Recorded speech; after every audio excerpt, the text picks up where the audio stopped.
Good morning, everybody, and welcome to today's Daily Video Devo. Rene here in the room that is now the room where our grandbabies stay when they come to visit us. I just realized as I started this Devo this morning that you all have seen this room kind of evolve behind me over the years. If you've been joining us for some time on these Devos, it's been my office, it's been a bedroom, and now it's where the babies sleep when they come to visit Grandma and Grandpa.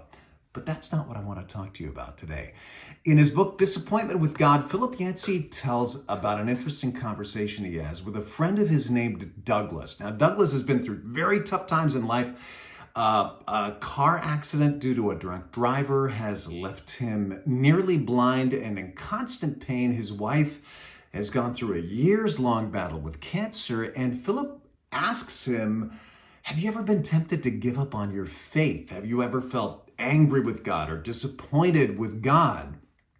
And here is what Douglas says. He says, to tell you the truth, I don't feel any disappointment with God. And Philip says, what?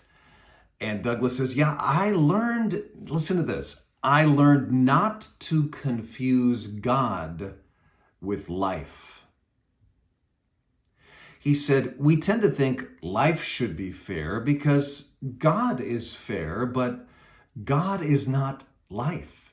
And if I confuse God with the physical reality of life by expecting constant good health, for example, then I just set myself up for a crashing and continual disappointment.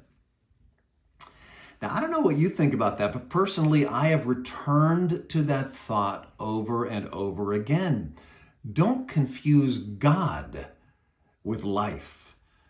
God is not life. Life happens, and then God redeems life. Romans 8:28 says, and we know that in all things God works for the good of those who love him, who have been called according to his purpose. We live in a broken world where bad stuff happens, but God will work it all ultimately for good. That we can know. So imagine the strength you would have to face large and small disappointments in life if you really believed that.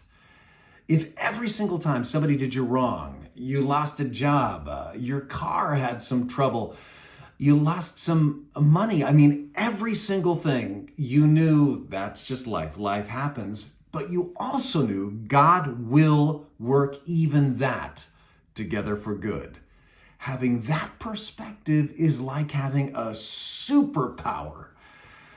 This past weekend, we were in the part of Joseph's story when he was in a pit. That was an unfair and cruel thing that his brothers did to him. But God shows his amazing sovereignty in eventually using even that. Think about that.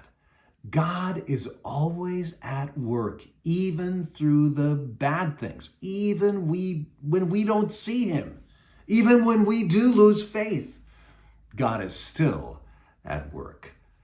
Wow. Think about that and have a great day.